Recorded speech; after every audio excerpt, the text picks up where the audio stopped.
Welcome back to Sunday School. As a reminder, we are doing sermons in glass, which is a bit, I don't want to call it odd, we'll call it an unconventional Sunday School, in that we are going through a series that's inviting us into different opportunities to engage with the windows in new ways.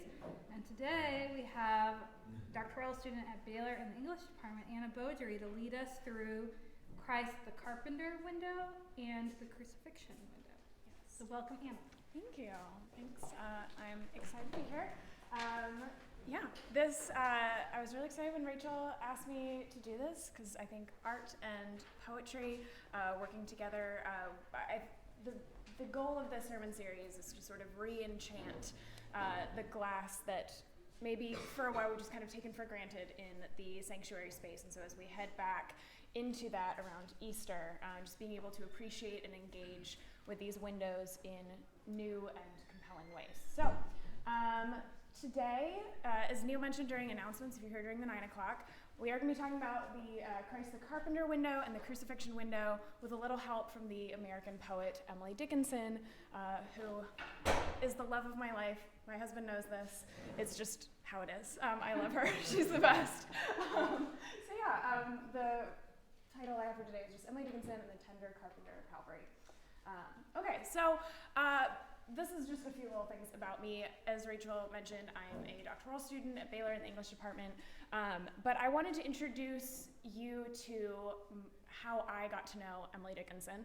I grew up in a family of mega nerds, and so for my 10th birthday, while everyone else was getting like Game Boys and American Girl dolls, I got like authors' games.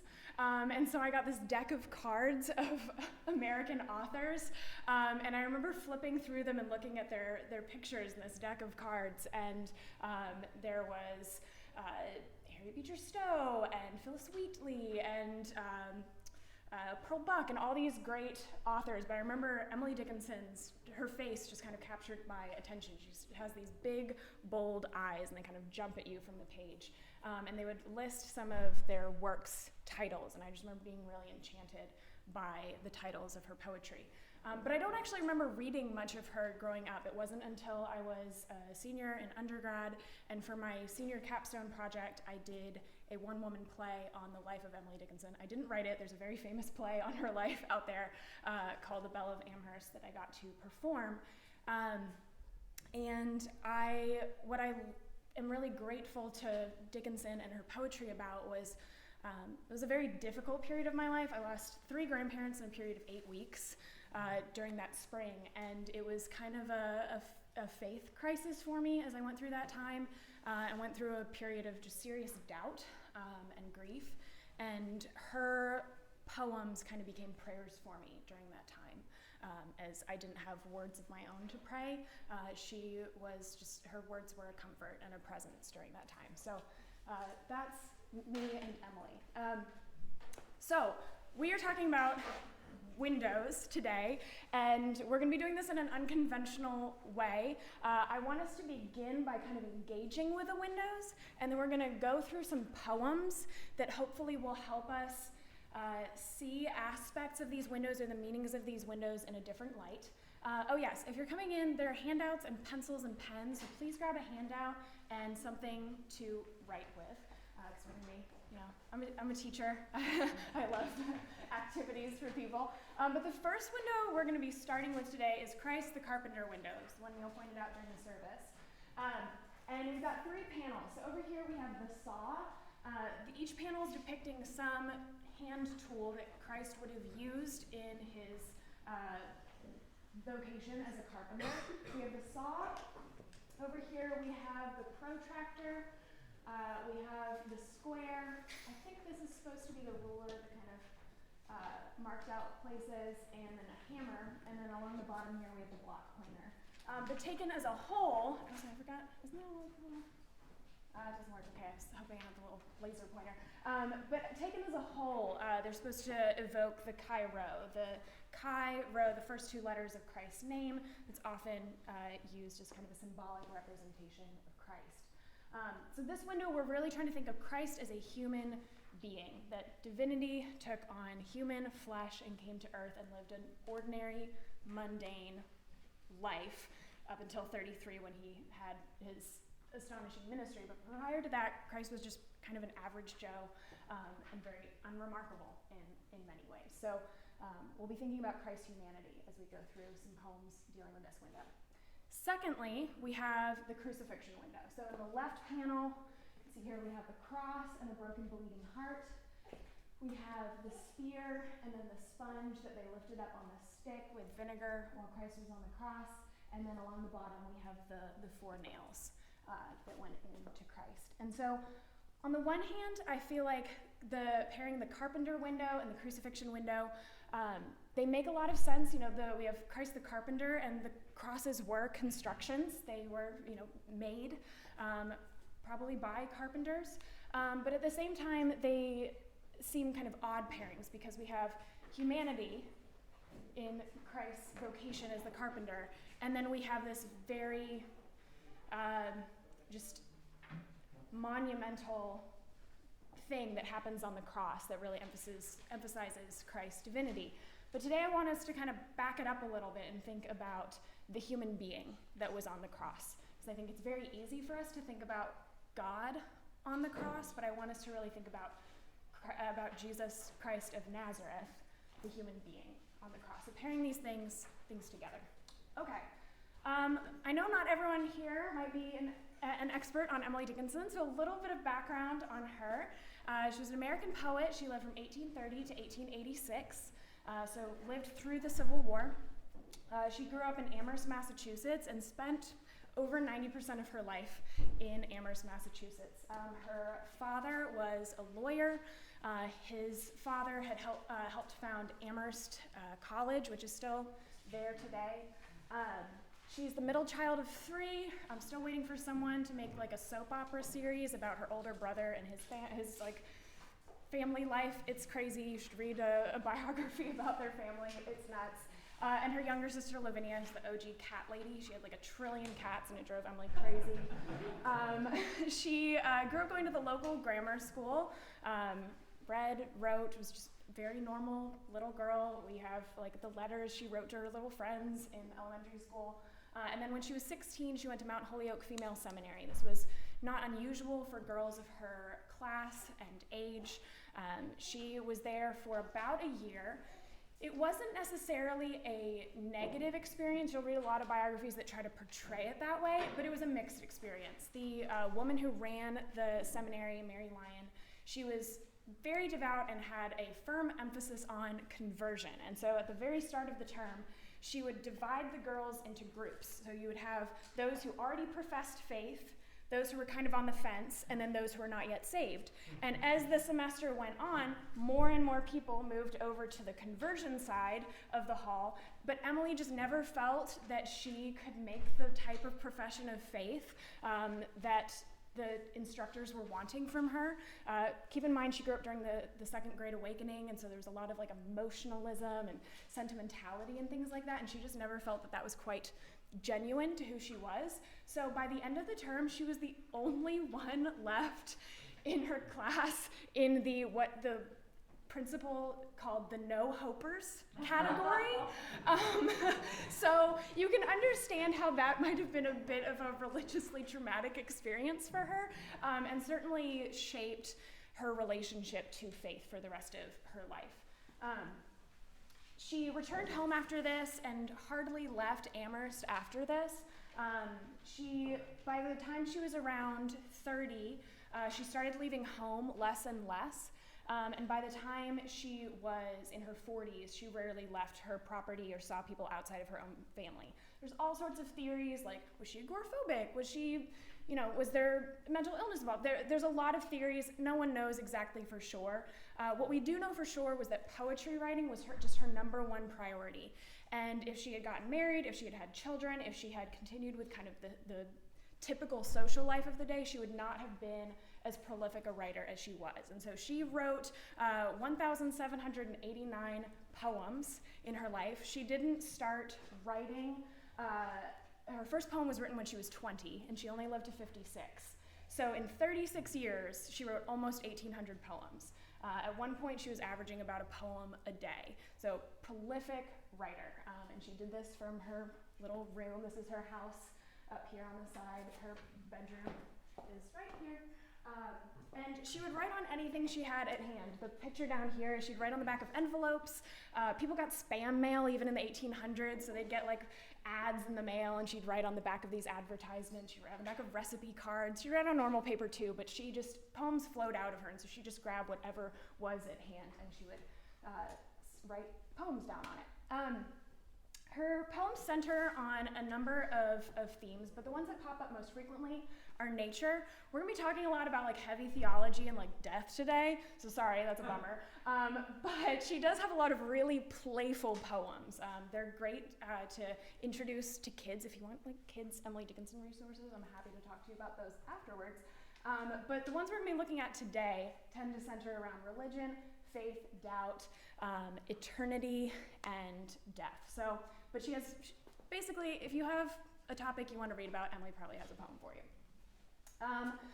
Last week, Josh sainted Fred Rogers in class, so we're just going to go with this like extracurricular saint canon. We're just going to keep adding to it because.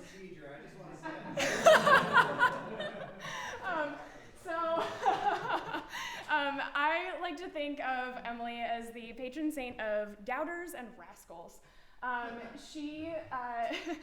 One of her early biographers noted that she liked to think of herself alternately as God's child and God's rascal. She had this very kind of back and forth, sometimes antagonistic, sometimes deeply intimate, and all the ranges in between in her relationship with God.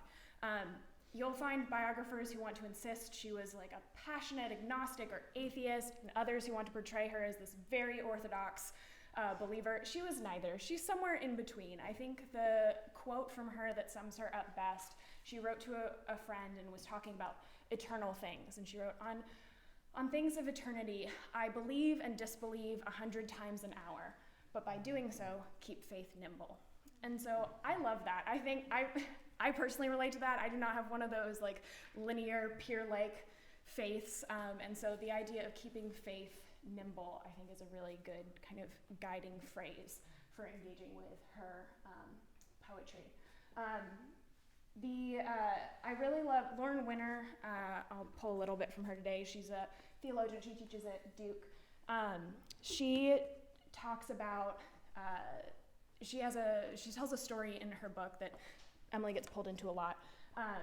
She tells a story of a friend who was the daughter of a priest and was about to get confirmed, and she told her dad, she was like, I'm really nervous about getting confirmed because I feel insecure taking all of these vows that we say in the confirmation service. And her father said this really gracious thing to her at her confirmation. He said, what you promise when you are confirmed is not that you will believe this forever. What you promise when you are confirmed is that this is the story you will wrestle with forever. I think that's what we're going to find as we dive into Emily's poetry. Her favorite Bible character was Jacob of Wrestling with God fame, and we'll definitely have the experience of kind of seeing her sometimes be flippant about spiritual things, which might make us a little bit uncomfortable. She has this very short poem that says, faith is a fine invention for gentlemen who see, but microscopes are prudent in an emergency. So you'll see her be very witty and flippant about matters of faith, and then at other times be deeply profound and serious. And I think that's a good posture to have, of knowing when we can be lighthearted and when we can be really grounded and serious and full of gravity. So to pull in Josh from last week one more time, he encouraged us to think about the fact that it is more important to know God than to know about God. And Emily does manage to do both, but I think she holds the former more dearly. So, St. Emily, keep going. So, things I want us to keep in mind today. People have been studying Emily Dickinson for the last 100 years, and no one has figured her out yet, so we're not going to figure her out today. So let's just release ourselves from that expectation. And then, secondly, I want us to just keep in mind that our goal today is to engage with art and with poetry as means to draw closer to God, our God who is God's self a mystery and who loves mystery, and finding ways to just kind of re-enchant the world that we live in and the words that we have and the art that we see. So try not to get too bogged down. I wanted to give a little bit of her biography, but try not to get too bogged down in her biography. If you want to read more about her, I'm happy to recommend things, but let's keep our eyes on the poetry today. So the first poem we're going to look at, I'm just going to briefly read and kind of use as like an entry point. There's going to be less discussion on this one. This is more just almost like a little, benedictions are at the end. What comes at the beginning? Neil? Putting you on the spot. A little amuse-bouche for our discussion today. So, how brittle are the piers on which our faith doth tread? No bridge below doth totter so, yet none hath such a crowd. It is as old as God, indeed 'twas built by him. He sent his son to test the plank, and he pronounced it firm. I love this poem just as a reminder that we get to, if faith is this bridge, at times it does seem precarious, and yet it still attracts a lot of people. It has it has a crowd like nothing else. But because God sent his son to test the bridge of faith, it means we get to boldly kind of trounce around and jump on it, because Christ has pronounced it firm. So we're gonna jump around on the bridge of faith today, and we're not gonna fall off because Jesus said it's fine. Okay. Invocation. What? Invocation. Invocation. There we go. All right. So to keep in mind, the next couple poems, we're gonna be thinking about Christ the Carpenter Window. So really keep in mind the human life Christ led as we go through these next few poems. All right. I'm gonna call on Maria. I'm gonna call my husband because he's here. What? Oh, you can show us that window one more time, please. Oh, yes. Oh, thanks, sorry. Yes. So, that's right. Some people came in late, so let me quick go over this Oh, again. I'm sorry, no. No, you're fine.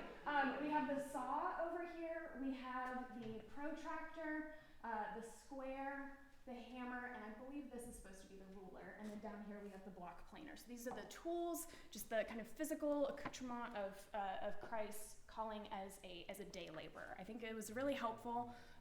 Last week in Aaron's sermon, or was this 2 weeks ago, he was talking about how we like to think of Christ as this carpenter, sort of like Clint Hart down the road with his like craftsman tables that show up on Fixer Upper and stuff. That's probably maybe a little too fancy for what Jesus was. He was like a day laborer. Jesus was a construction worker, and so these are the tools he would have used. But let's not like over romanticize what Jesus' day job was. Okay, Troy, would you read our poem for us? Feel free to underline stuff. I think poetry needs to be taken ownership of, so underline things, circle things, hearts, question marks, smiley faces, whatever you want. So, and I will call on other people to read. Don't get tripped up about her hyphens and dashes. Whole dissertations have been written on what do her dashes mean. No one knows. Just either read through them, pause if you want to. They're open to interpretation. So, go for it. And with what body do they come? Then they do come, rejoice. What door? What hour? Run, run, my soul. Illuminate the house. Body, then real, a face, and eyes. To know that it is them. Paul knew the man that knew the news. He passed through Bethlehem. Thank you. Okay. Just remember, we're not going to try to figure out every single word of the poem. What I like to think about with poems when I do this with my students is I ask them to kind of try to decide what the emotional climate of the poem is. What feelings does it bring up in you? Is Emily trying to make us nervous, hopeful, happy? So try not to determine its meaning yet, but what feelings did the poem evoke for you as Troy was reading it? If you want to read it again to yourself, go for it. There's no right or wrong answers here. It's a very personal exercise. Things like hope or like excitement. Great, yes, hope and excitement, absolutely. Anything else?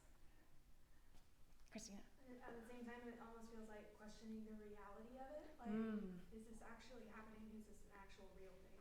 Good, yes, there's hope and excitement, but also maybe a little bit of nervous anticipation of is this actually something I can count on? And that's the tricky thing with hope, is it's hope, it's not yet in hand. Good. Yeah, so something Emily had a lot of anxiety about that was drawn from kind of the way religion was talked about in her day and age was the emphasis on the new body in the afterlife was emphasized a lot. And that kind of freaks her out because the body is really all we have to know of each other. And she was a little nervous that when she got to heaven, it was gonna be like, you know, when you get a new phone and people text you and their numbers don't come up? She was a little worried it was gonna be like, new body, who dis? So, like, that's what she was worried about. And so the idea of eternity and this like new flesh, new self almost we get gave her a lot of anxiety because this earth is all we know. And if we arrive in a new place without any of the orientation points that we get used to here on earth, that caused, you know, understandably, a lot of concern. So the body was essential for her. But what we see in this poem, she's quoting 1 Corinthians 5:35, where Paul says, "But some men will say, how are the dead raised up, and with what body do they come?" And after this, Paul goes at length about like celestial and terrestrial bodies, and maybe not the clearest way for someone who's not a theologian, which Emily isn't. Let's keep that in mind. She's not trying to be a theologian here. She's being a person like us. Not that theologians aren't people. Sorry, Brian.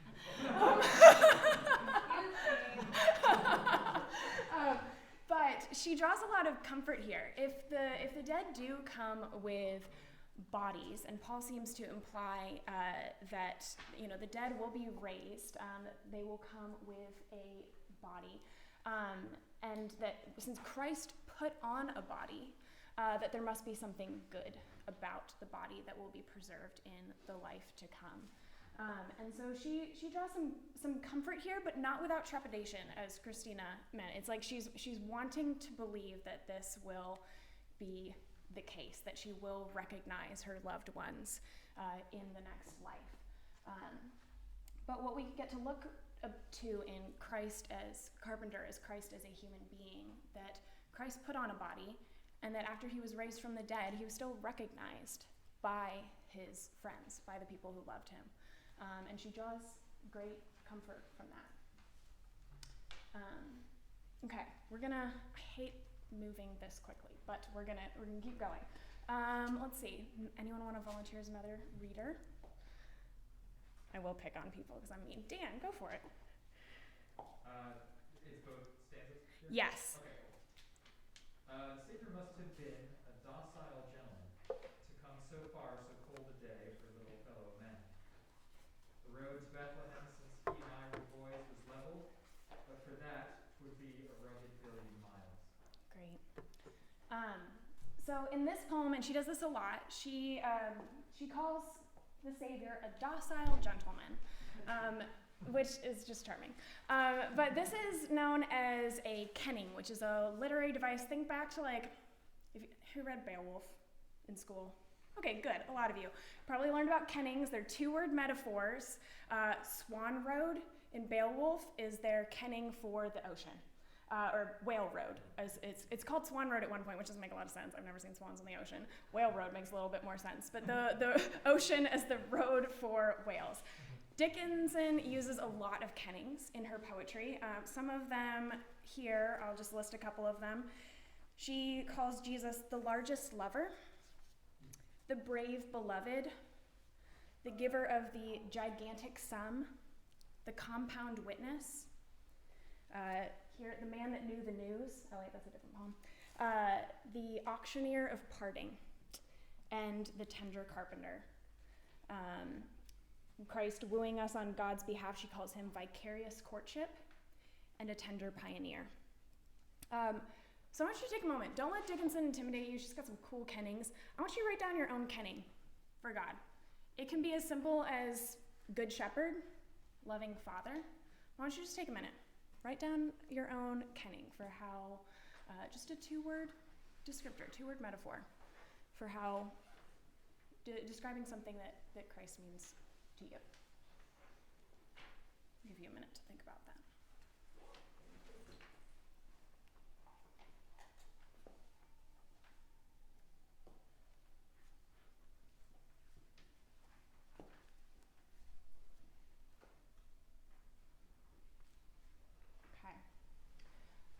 she says in the second stanza that the road to Bethlehem, since he and I were boys, was leveled, but for that 'twould be a rugged billion miles. That something about the incarnation provided a leveling of the road for the rest of us. So we can get into a little group discussion time here. How does Christ's incarnation level the road for the rest of us boys, as she says?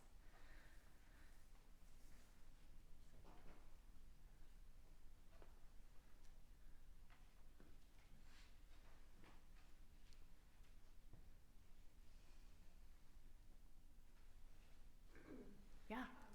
It brings God out of the abstract Yeah. and into the material. Yeah, definitely. Because otherwise, God can feel a rugged billion miles away.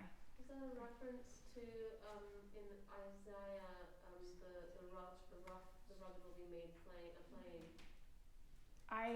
I've not thought of that, but I imagine so. Emily knew her Bible very, very well, and so yes, the way being made level and flat. Absolutely, I'm sure that is an allusion there. Yeah, good. Any other thoughts? I like that. Brings God out of the abstract. Good. Let's look at one more. Christina, you want to read this one? And not admitting of the wound until it grew so wide that all my life had entered it, and there were troughs beside.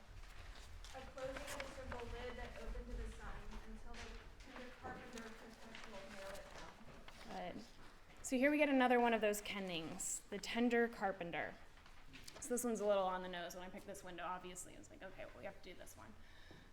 But we get at the beginning a wound. We get this all-encompassing pain. She's speaking here on more of an individual, but also a cosmic level. She says, my life, but this wound grows so wide that it seems to just take over everything. And yet we see Christ coming in and putting a lid on suffering. So I really love this image of Christ as a tender carpenter.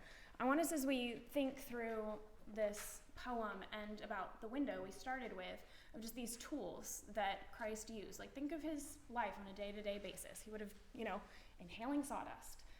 He would have had splinters in his hands all the time. He had scars before he had the cross scars, the stray nail through the thumb, or, the block planer going awry. Like, Christ experienced pain and suffering embodied before the cross happened, and so he was no stranger to pain or suffering. And in the same way that Christ cared for the little mundane, boring, miraculous tasks of day-to-day life, Christ comes and puts a lid on human suffering in a very tender, caring way. So, we've thought about Christ as human. Dan, did you have a question? I don't want to move on. I saw like a... Yeah, go. No, this one was, I really liked this one. Good. I like them all. But Yeah. This one was, it seems like what she's kind of getting at here is the idea, not only like as Christ as like healer, but like Christ as fixer. Yeah. Right? That like there's something sort of practical about the fixing that Christ does, right? Yeah. And the kind of emotionality of talking about like wounds and talking about Christ in this kind of carpenter role as like fixer Yeah. wounds, Anyway, sorry. Yeah, Almost no, a question. I think that's great. No, I love it. Academic, I don't have a question. No, it's great. It's good. Yes, Julia. Is the image of like a pine box too far off too, right? You close the lid, Yeah. you nail it shut. It's Yeah. dead. It's gone. Yes. How about a coffin? Yes, no, absolutely. A coffin is totally appropriate here, that Christ puts to death suffering. But hang on to the notion of Christ as sufferer. We're going to move into the crucifixion section. So Christ does put a lid on human suffering. But that doesn't mean that the memory or the experience of suffering is completely erased. So hang on to that. Suffering will die and be put in the ground. But there's something I always want to walk I never want to trivialize suffering by saying like, oh, good comes out of it. But I think there's something really miraculous and transformative about the suffering that we're going to revisit in some of the crucifixion poems, okay? So, to refresh on the crucifixion window, for those of you in the lane, we've got the cross and a broken, bleeding heart. We have the spear, we have the sponge, the vinegar sponge, and then we have the nails along the bottom. So we've talked about Christ as human, which I don't want us to let go of. Christ is still human as we talk about the cross. Christ is also divine, but we're focusing on the human side of this. So I want us to think about what it means to share in Christ's suffering and the fact that Christ shared in our suffering too. So that goes both ways. All right. Let's see. We've got a little poem here. Who's willing to read a tiny little poem for us? Brian? Oh, Yeah. Jesus, thy crucifix, enable thee to guess the smaller size. Jesus, thy second face, mind thee in paradise of ours. Good. Okay. Emily has a lot of these like pithy, punchy little poems. And here, I want us to think of this less as a poem, although of course it is, but to think of this as a prayer. It's a prayer. She directly addresses Jesus. Dickinson engaged with Christ first and foremost as a sufferer. I've got this quote here from a Dickinson scholar. As I mentioned, Dickinson had a complex relationship with faith, so you might not agree with her on everything, but that's fine. Dickinson wrote in a letter, "When Jesus tells us about his Father, we distrust him. When he shows us his home, we turn away. But when he confides to us that he is acquainted with grief, we listen, for that is also an acquaintance of our own." God the Father felt a little abstracted to Dickinson at times. And the idea of eternity just felt it was just something a little bit too much to be grasped. But the idea of Christ as a sufferer was something that she felt she was able to latch onto, that I think all of us at some point or another is an image that is very consoling. So I think at times, and maybe not everyone feels this, and that's fine, but I think sometimes the cross is used to diminish human sorrow. Like it's set up as just this huge, big thing that accomplished so much, and like you need to stop complaining because you've never been crucified. At least, I don't know, maybe this is just a little window into my upbringing or something, but like that's sometimes how it is used. And I think what's really remarkable about this poem is that Emily flips that. Rather than telling us to climb up the hill to where Jesus is, she asks Jesus to come down to us and remember our suffering, to engage with our own suffering, to use his suffering on the cross as a gauge to measure human suffering. This is a famous icon from St. Catherine's Monastery in Sinai of Christ Pantocrator. Am I saying that correctly? Pantocrator? I don't know. But you can see that Christ has two faces. There's this kind of serene, pristine right side of his face, and then the left side of his face, you get this kind of sagging eye sockets. Jesus looks like he has not slept in a while. And so we get the face of a suffering Christ. So in the second stanza here, Emily said, "Jesus, thy crucifix enable thee to guess the smaller size, our smaller size sorrows." So use the cross to gauge human suffering. And then she says, "Jesus, thy second face, mind thee in paradise of ours." Jesus didn't just revert to only deity when Christ ascended to heaven. And we know from accounts from the disciples that Christ continues to bear his scars after he ascends and is glorified. And so she asks Christ to remember his second face, the suffering face that Christ still carries in paradise, to remind him that we're still on earth suffering. And I love her boldness in this. So what is the significance of the fact that we pray to a God with two faces? Yeah. It just kind of reminds me of the women's retreat Yeah. where we were talking about lament and, Yes. and being okay with the lament Yes. and experiencing and mentioning it to God. Yeah, absolutely. That Christ still bears lament in his body for eternity. That's amazing. Yeah. And it kind of reminds me of, I think it's in Hebrews when it talks about how Savior who was tempted in every way that we are. Yeah. And like, so it's sort of that relatedness between like the deity coming down to become one of us. Yeah. So now he can relate to us and everything that we're going through. Yeah. Yes. That there's, it's that leveling. It's that collapse of the divide between that Christ knows suffering. Yeah. The second stanza, my second face, mine being paradise of ours, that the face of God is a human face. Yeah. And so part of what Christ does, and this is a divine exchange, that that Christ takes on our face, our human frailty, and we then are gifted his divine life. And so I think that's, when God looks at God's self, it's the human face is there. Yeah. We are there. Yeah. She says very cheekily in one letter that to be human must be better than to be defined, because Jesus wouldn't stop until he became human. And she's jesting, but I think but it is remarkable that our God would not stop until God became one of us. And that's not something you find in other mythologies. So, okay, let's see. In the interest of time, I'm going to read this one. Perhaps you think me stooping. I'm not ashamed of that. Christ stooped until he touched the grave.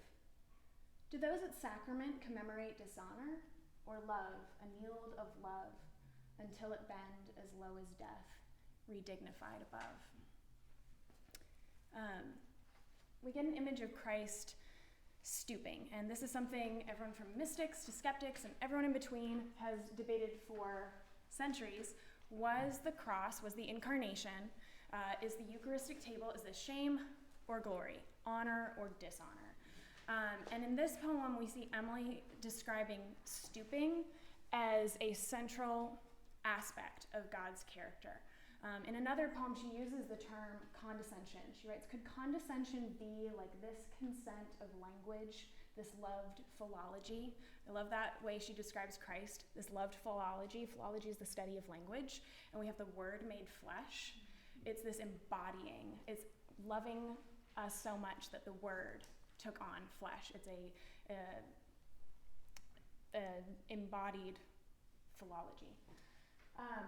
She tells us that Christ's stooping is central to his character, and that this condescension, we normally think of condescension as like, sticking your nose up at people is haughtiness. But descendere to descend, con with. So Christ descends with us, is among us. And so she kind of flips this term that we usually use as a derogatory term into this very beautiful picture of God's companionship with us. Annealed. This is probably not a word that shows up in our vocabulary on a daily basis. It's a metallurgic term. It's the process through which metal is heated up so that it can be molded and made useful. And I love what Dickinson scholar Kristen LeMay writes. She says, how did God become flesh and dwell among us? Imagine God becoming so hot in the furnace of his own love for humanity that God begins to grow soft, to bend. A drip flows down the burning bush. Another drip, a prophet. More love creates more heat. More heat leads to more bending until finally, as Christ, God becomes human and stoops as low as death. So love, God is love, is annealed of God's own love and softens and drips down into our lives. And we get to celebrate this annealing at the Eucharistic table. So in what ways does this poem invite us to anneal ourselves, to stoop, to fold ourselves in a friendly, condescending way at the communion table? Reconciling to one another. Yeah, letting go of our pride and our desire to be right and stooping in humility. Good. Other thoughts? We haven't done it in a while, but we also usually physically kneel. Yes, we do usually kneel. There's Yeah. kind of this physicality of our own posture and Yeah. receiving the sacrament. Yes, the idea that the postures of the body affect the postures of the heart. And so that's something that we get to look forward to when we go back into the space and we are surrounded by these windows. When you look at these windows, you can think, love and yield of love as you go forward and kneel at the communion rail. And that's really beautiful. Okay, we have one more poem. Oh, we're going to actually make it in time. I did not think this was possible. Okay, wow. All right, final poem. So, again, hate doing this. I'm going to read this one. One crucifixion is recorded only. How many be is not affirmed of mathematics or history. One Calvary exhibited to stranger, as many be as persons or peninsulas. Gethsemane is but a province in the being's center. Judea for journey or crusades achieving, too near. Our Lord indeed made compound witness, and yet there's nearer crucifixion than that.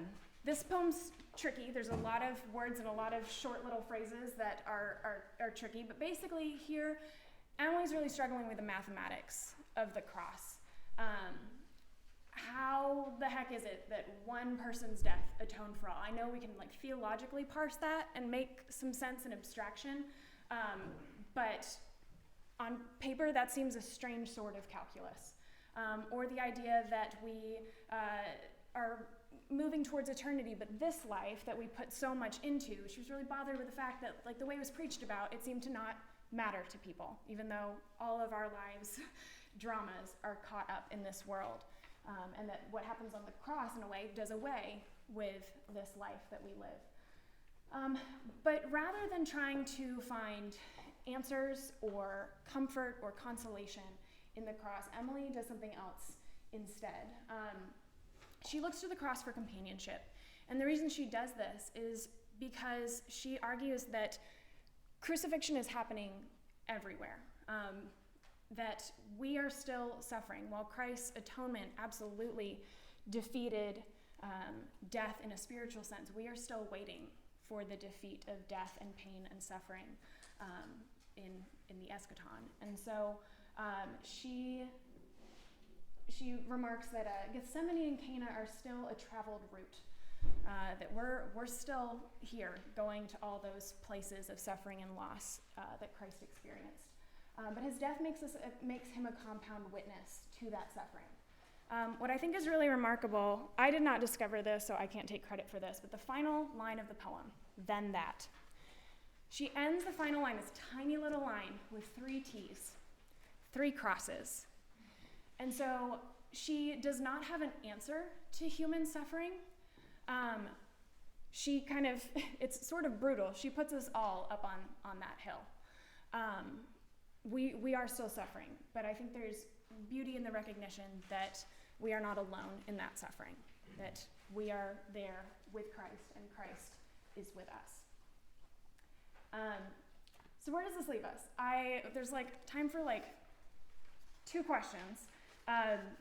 Before that, I just want to kind of we had our invocation at the beginning. Our benediction is this final poem. This is my favorite of her poems. And I'll just read this and then take some questions. So, I measure every grief I meet with narrow, probing eyes. I wonder if it weighs like mine or has an easier size. I wonder if they bore it long, or did it just begin? I could not tell the date of mine, it feels so old a pain. I wonder if it hurts to live, and if they have to try, and whether could they choose between, it would not be to die. I note that some gone patient long, at length renew their smile, an imitation of a light that has so little oil.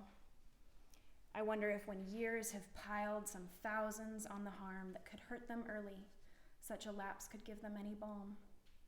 Or would they go on aching still through centuries of nerve, enlightened to a larger pain in contrast with the love? The grieved are many, I am told. There is the various cause. Death is but one and comes but once, and only nails the eyes. There's grief of want and grief of cold, a sort they call despair. There's banishment from native eyes in sight of native air. And though I may not guess the kind correctly, Yet to me, a piercing comfort it affords in passing Calvary, to note the fashions of the cross and how they're mostly worn, still fascinated to presume that some are like my own. All right, any questions? I know we're running out of time.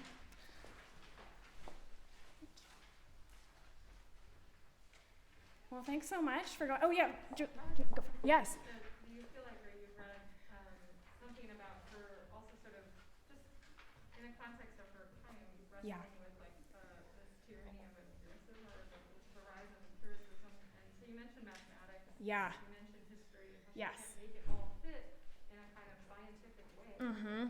But that is of that time. Yes. It's not the way that like an ancient person would have read about it, right? Yes. Oh, when Darwin's Origin of Species came out, she and her family read it, and there was quite the kerfuffle in town thinking about what this meant. And so absolutely, she was living in a time when so many things, I mean, aren't we all? So many things were changing, and things that were previously taken for granted were being called into question. And so I love seeing her wrestle through these things, and there's that image of Jacob wrestling with the angel. She's not willing to let go until these things bless her. Yeah.